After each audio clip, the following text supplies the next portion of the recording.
In today's video, I'm going to show you how to make your very own t-shirt. How cool is that? Hi, I'm Emma from Studio 77, and on this video I'm going to show you how to make your very own t-shirt. But hey, if you're new here and you're the kind of person who likes tips and tutorials, please consider hitting that red subscribe button so that you get notifications of all the new videos coming out. I have over 18 years experience in the film and TV industry making creature costumes such as these ones you can see on the screen right now. And I'm excited to take you through step by step of how to make your very own t-shirt. Now this pattern comes in men's, ladies and soon to launch child's pattern as well, so you can really make one for all the family if you want. It's a great pattern and I'm going to take you through how to make it step by step. So first thing you need to do is to print out the two documents that come with the pattern. So the first one is going to have all your instructions and the second one is the actual pattern. And the really nice thing I like about this pattern is that it has got so many instructions with it. It really takes you through it step by step. So as you can see, you've got some great pictures of people that have made this pattern themselves, and also the sizes that they're wearing, so you can see how it's going to look on your size as well. And you've got obviously the views, the front and the back, and then as it goes through it takes you through everything you're going to need, how to measure for the stretch, which I'm going to show you in a second, how to choose your right size, finished garment measurements, and then this really useful layout. So when you print off the pattern, as you'll see in a minute, when you print it off, you've got numbers on each page. It's probably really hard for you to see on the camera there, but there's 1, 2, 3, 4, 5, 6, and so on, going all the way through, so that when you want to tape the pattern together, you can see clearly where each piece needs to go to make up the whole pieces. So the first thing we're going to do is I'm going to show you how to measure for the stretch. I lay it flat on the table. And then we need to fold it over a couple of inches from the cut edge. So this is the selvage, which if you're not sure is the edge of the fabric. So obviously the fabric comes on a roll. This is the cut that the fabric supplier will do for you. And then this is the kind of where it's woven, where it's stopped at the edge of the roll. So this is the selvage and this is the cut edge. And what you need to do is you need to lay 2 pins. I'm going to use glass-headed pins so that it's hopefully going to be more clearer to see. And you need to put them 10 centimetres apart. So we put one in there. And then I'm going to measure 10 centimetres up from there using my ruler. You could use a tape measure, of course. And then, oops, put that in there. And then you need to pull the fabric. And when you can feel the resistance, that is where the edge is going to be. So I'm going to hold this edge down where this pin is, just underneath this pin. And then I'm going to grasp this pin and I'm going to put my ruler on the edge where this pin is. And I'm just going to pull it where the resistance is. I'm not going to go kind of crazy, but just so you can see a little bit where the stretch is. Now that's gone to 2.5 centimetres. Now obviously I could pull it more, but the kind of maximum that I'd want on my body is 2.5 centimetres. So to find out the stretch, because we've gone with 10 centimetres and it's 2.5, so that is 25% of 10, so I've got 25% stretch. So this pattern has been recommended to be made with a minimum of 10% stretch. So because I've got 25%, we're good to go. So it's always really important to test your fabric and make sure that you've got enough stretch. With this particular pattern, you cannot use it with a non-stretch fabric, so that's super important. The other thing that's also super important, and this is all in the pattern as well, is that you pre-wash your jersey fabrics. Rule of thumb, wash your fabrics first. So then we need to cut out our pattern. So you've printed off the PDF, you've made sure that your test square measures the right amount, and she has full instructions on how to do that. I'm going to show you now how to piece it together, and you need to line up the notches that she's drawn and place it out as it shows you in the layout. You can quite nicely lay them over and use sticky tape or glue It's quite nice to use glue first to make sure you can get it really accurate, and then you place the tape over the top, which is exactly how Studio Jepson recommends it. So you just need to go through, cut off all the right sides and the bottom edges. I did on this one cut off the left edge as well by mistake, but yeah, just the right side and the bottom edge. And then I'm going to show you how to cut out your correct size. Okay, so I've laid the pattern out and I'm now using Scotch tape to piece it together. If you're using regular tape, I would recommend you do the gluing and the tape after, like I mentioned, but with this Scotch tape, it's really good because it's repositional.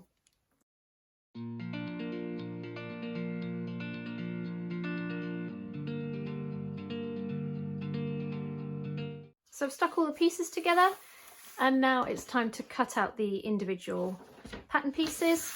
So we've got 5, we've got the back, we've got the front, we've got the cuff, the back facing and the front facing.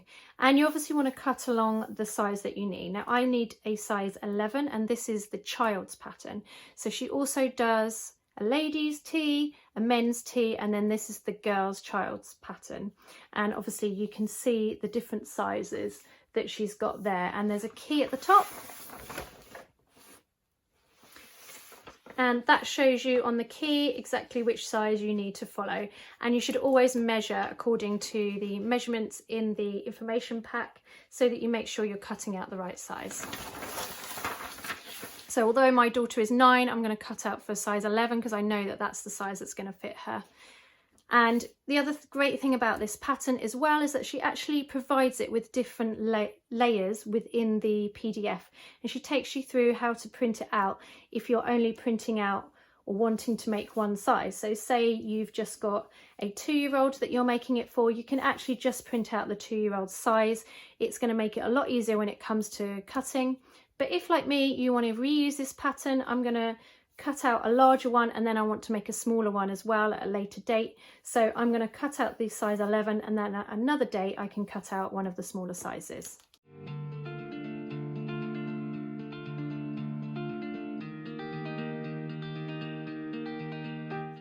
So when it comes to laying your pattern out onto your fabric, you really want to make sure that you're following the pattern guide for how to lay out the kind of formation on the fabric.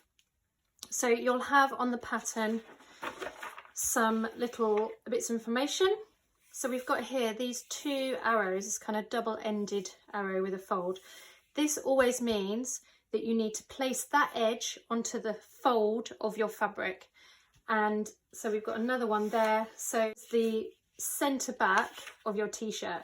So of course we need to put that on the fold so that then we're going to have one big piece, and the same with the front. So we want to make sure that that fold goes onto that edge like so. It doesn't matter if you cut it out, you know, upside down or not, it's still going to come out the right way because it's symmetrical. Now I'm using a directional print, which means there is a top and a bottom. So I need to make sure that I've got it the right way up, that the neck is at the top, the 2 necks are at the top, and then I'm going to cut those out, and then I'm going to show you how I'm going to cut these 2 out. So I'm using a rotary blade to cut the pattern out. You could also draw around it with a chalk pencil or a chalk marker, or even a friction pen that disappears with heat, and then you could cut it out with scissors. You just have to be careful if you're doing that with it on the fold, that each piece is exactly the same. So what I would recommend if you're going to do that method is to draw out one side, pin or draw down that middle line, and then open it up, flip the pattern so that you know that you're getting that exact center kind of on the fold, if you like.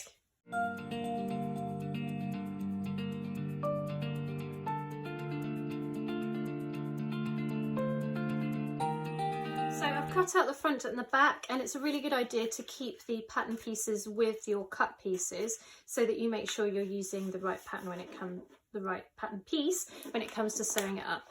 So I'm just going to kind of fold those so they stay together and put them out of the way. And then when it comes to cutting out the cuffs, the front facing and the back facing, just like it shows you on the layout, what you need to do, and also I'm just going to point out that how I laid it out before means that I've got this extra bit left over. If I'd laid it out with the two selvages meeting in the middle, I'd have two kind of smaller shapes. So this just means you get a bit more use of your fabric, you don't have so much waste. So now I've just folded over the bottom piece of fabric, so because I'm going to cut out two of these cuffs, we need to cut two, and I'm trying to utilise the fabric in the best way possible to not have much waste.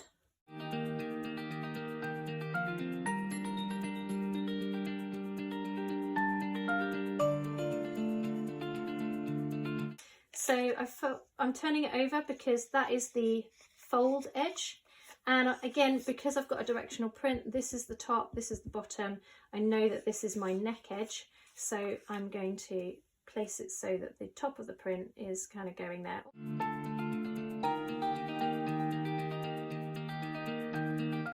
So we've got all our pieces cut out, and the next thing we need to do before we sew is we need to mark these notches.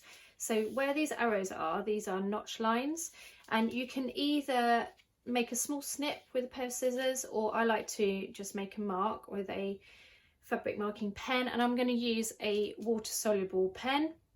You could also use chalk or a friction pen if you want. The only thing with friction pens is sometimes if you're handling the fabric quite a lot, the mark can come off. So I'm going to use a water marker, and I'm going to use a notching tool, but obviously if you're a beginner sewer, you're not going to have one of these. If you're a bit more advanced, it's a great tool to get if you're making a lot of clothes and you're using a lot of patterns, or even if you're making your own patterns, and you'll see why in a minute. But if you don't have one, you can literally just lift up the pattern so that you can see where you need to make your mark, or very carefully slide it back a smidge so you can see.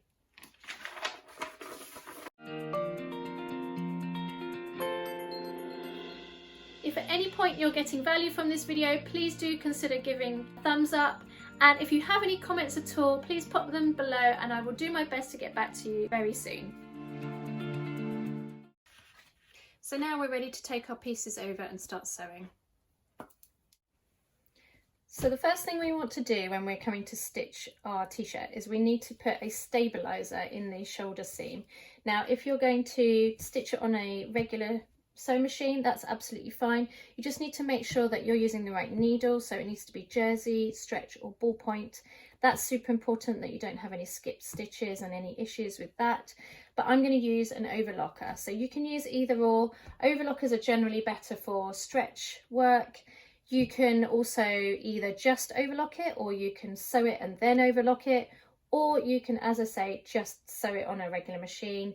And if you're worried about the edges won't fray because it's a jersey fabric. The edges don't fray at all. You could, if you wanted to afterwards, use a small zigzag to neaten it up, but it's really not necessary. So please don't think just because I'm using an overlocker that you can't use a regular machine. You totally can. So because I'm going straight in with the overlocker, I'm going to do this all in one step. But if you were just sewing, you would sew the stabiliser to the front shoulder seam first and then go in and stitch the two seams together. You can also use a iron-on knit interfacing, or you can just use a regular ribbon. It's so that the shoulders don't kind of stretch and get distorted, and it's a really important step. So I am going to place my two pieces together. If you've taken the pattern piece off and you're not sure which is the front and the back, there's a really easy way to know. The back is higher, the front is lower. So I want to make sure that my stabiliser is on the front, and I'm going to pin my seams together.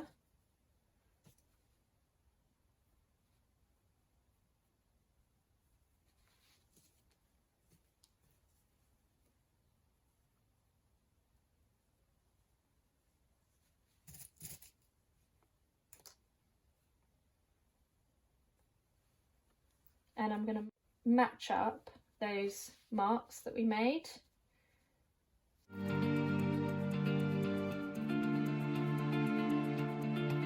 Now, as you can see, I'm using my overlocker, and I've only changed the left side needle to be the colour. So I don't know if you can see, but it's a pale pink to match the fabric, because if you are going to see any of the stitches, that is the stitch you're going to see. It's going to be the left side needle.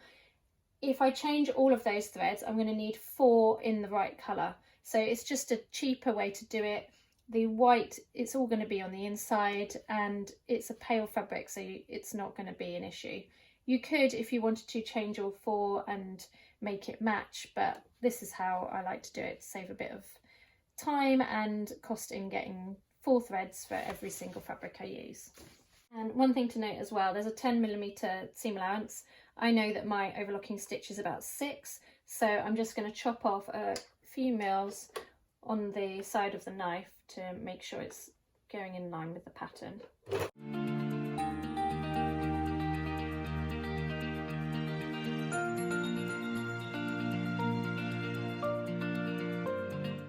So I'm going to repeat that on the other side.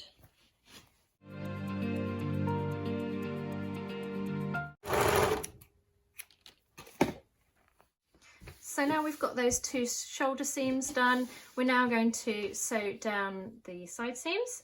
So we want to match up the notches along the side and put some pins in.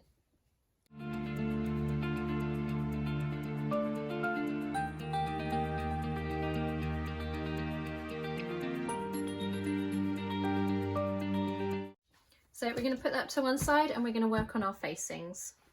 So we've got our front and we've got our back facing, and we need to attach the 2 together. So we're going to put them right sides together, and I'm going to sew along those 2 edges. The next thing we need to do is we need to attach it to our t-shirt, and we're going to make sure that we're matching up those notch marks. First thing we need to do is we need to turn the t-shirt the right way out.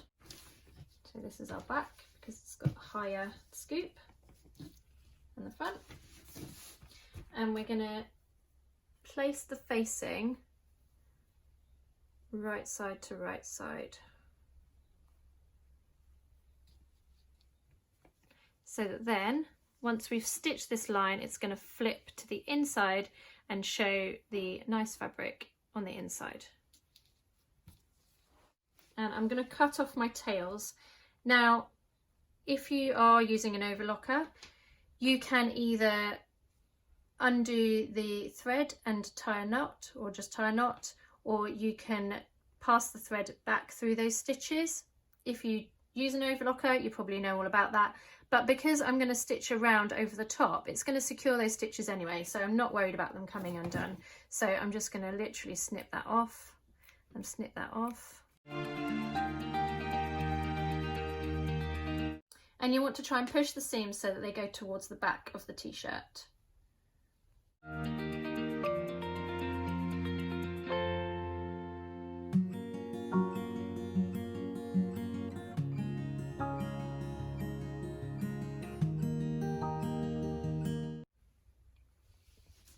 So now I'm going to overlock all the way around the edge.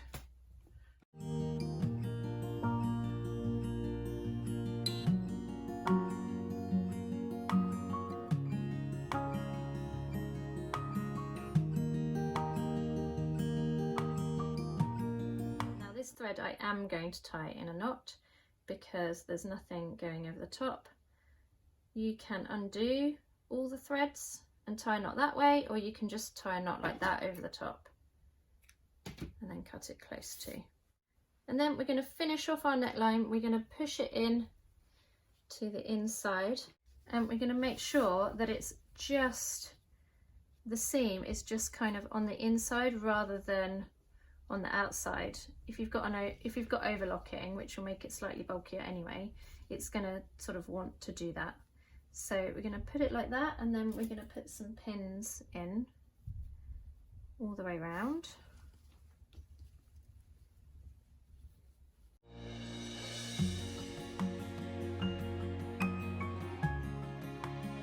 Okay, so I've pinned around that neckline, and I'm now going to pin it again, repin it with it half under. So I've got a folded seam edge there, and it's just going to make it look a lot neater. It's going to stop this facing potentially flapping in, which it might do, maybe not, but I just prefer that kind of finish.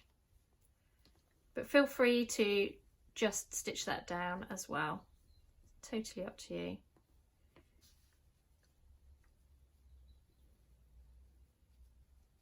Just want to make sure that it's lying as flat as possible inside as you turn it.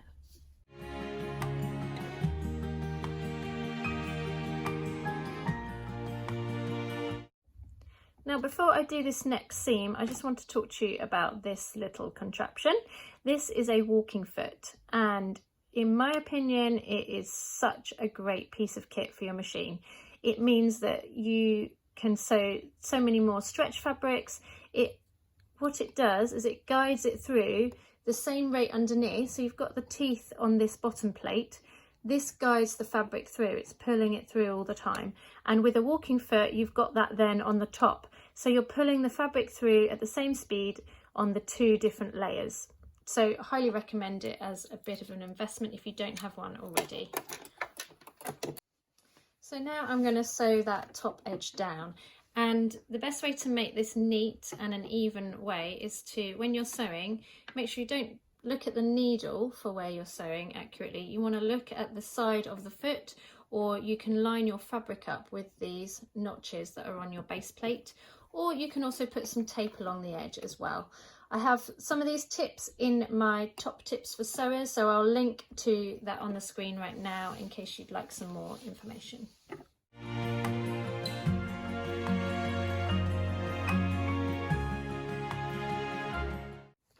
And take all the pins out. Now the next thing we're going to do is we're going to do the hem, and we're going to turn that up by 15 millimeters at the bottom. And again, I'm going to fold it under just to give it a nice finish, so it's kind of like a regular hem.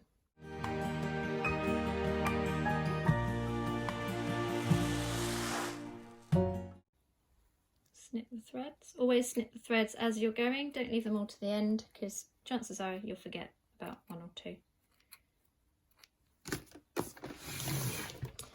So I'm going to take the pins out, and then we're going to move on to the sleeve cuffs. So when it comes to the cuffs, we need to take each cuff, fold it in half lengthways, and we're going to stitch up that short edge there.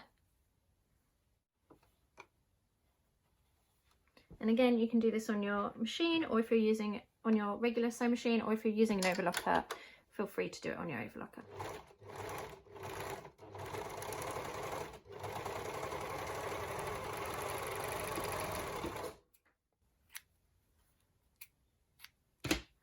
And you want to do that on both. Then we're going to turn the cuff the right way out. So we've turned them the right way out, and then we need to fold them so that the raw edges are together, so that you're making a kind of band. And then we need to find the halfway mark, and we're going to put a pin on that edge.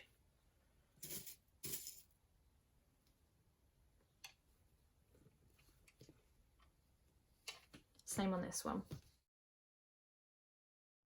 So then we need to pin it to the edge of our t-shirt, and obviously we need to put the seam, match that to the seam of the t-shirt, and you want to be putting the right side of your cuff, so the side that's going to be facing out needs to go to the wrong side of your t-shirt. Now this is worth thinking about if you've got a directional print like mine, because I want to make sure that the print, the top is going towards the body rather than the top being at the bottom.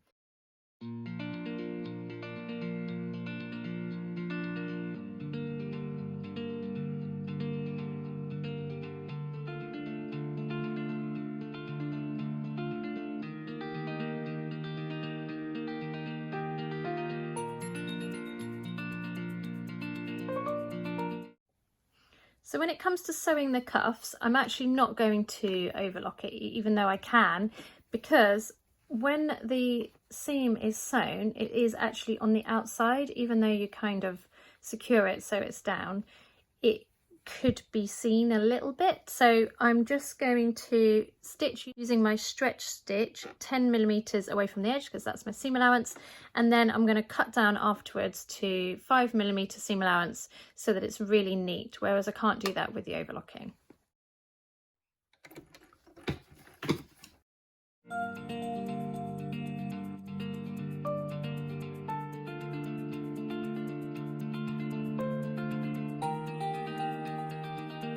So just to finish that edge, rather than doing the overlocking to get a smaller seam, I'm just going to do a small zigzag on that cut edge.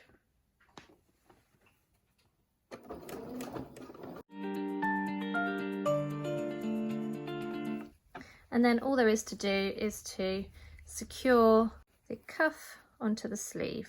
So we're just going to fold it up like so, and then we're going to just put some stitches along the top just to keep that in place.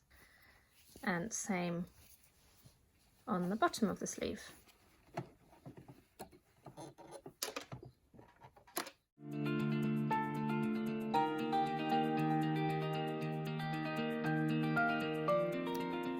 And that's it.